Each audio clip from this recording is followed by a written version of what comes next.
ನಮಸ್ಕಾರ ವೀಕ್ಷಕರೇ, busy plus ಪಕ್ಕಾ ಸುದ್ದಿ ವಾಹಿನಿಯ ಸುದ್ದಿ ಬೆಳಕಿಂಡಿಗೆ ಸ್ವಾಗತ. ನಾನು ನಿಮ್ಮ ವಾಹಿನಿಯ ವರದಿಗಾರ ಸಂಗಮೇಶ್ ಬಿಶಿಗೇರಿ.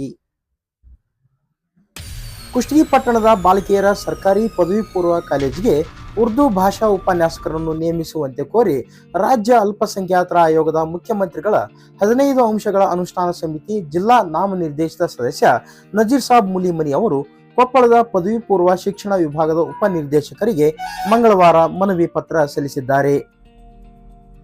ಈ ಕುರಿತು ಮಾಧ್ಯಮಕ್ಕೆ ನೀಡಿದ ಮಾಹಿತಿಯಲ್ಲಿ ಅವರು ತಿಳಿಸಿದ್ದು ಹೀಗೆ. ಕುಷ್ಟಗಿ ಪಟ್ಟಣದ ಸರ್ಕಾರಿ ಬಾಲಿಕೆಯರ ಪಿಯುಸಿ ಕಾಲೇಜಿನಲ್ಲಿ ಪ್ರಸ್ತುತ ಶೈಕ್ಷಣಿಕ ಸಾಲಿನಲ್ಲಿ ಪಿಯುಸಿ ಪ್ರಥಮ ಹಾಗೂ ದ್ವಿತೀಯ ವಿಭಾಗದಲ್ಲಿ ಒಟ್ಟು 55 ಮುಸ್ಲಿಂ ವಿದ್ಯಾರ್ಥಿನಿಯರು ವ್ಯಾಸಂಗ ಮಾಡುತ್ತಿದ್ದಾರೆ. ಅದರಲ್ಲಿ 6 ವಿದ್ಯಾರ್ಥಿನಿಯರು SSLC ವರೆಗೆ ಉರ್ದು ಭಾಷೆಯಲ್ಲಿ ಓದಿದ್ದು, ಉರ್ದು ಉಪನ್ಯಾಸಕರಿಲ್ಲದ ಕಾರಣ ವಿದ್ಯಾರ್ಥಿಗಳು ಅನಿವಾರ್ಯವಾಗಿ ಬೇರೆ ಭಾಷೆಯನ್ನು ತೆಗೆದುಕೊಂಡು ಓದುತ್ತಿರುವುದರಿಂದ ಅವರಿಗೆ ಕಷ್ಟವಾಗುತ್ತಿದೆ. ಉರ್ದು ಭಾಷಾ ಉಪನ್ಯಾಸಕರಿಲ್ಲದ ಕಾರಣ ಹಲವು ವಿದ್ಯಾರ್ಥಿಗಳು ಬೇರೆ ಕಡೆ ವ್ಯಾಸಂಗ ಮಾಡುತ್ತಿರುವುದು ಹಾಗೂ ಕೆಲವು ವಿದ್ಯಾರ್ಥಿನಿಯರು ವ್ಯಾಸಂಗವನ್ನು ಮೊಟಕುಗೊಳಿಸಿರುವುದು ತಿಳಿದು ಬಂದಿದೆ.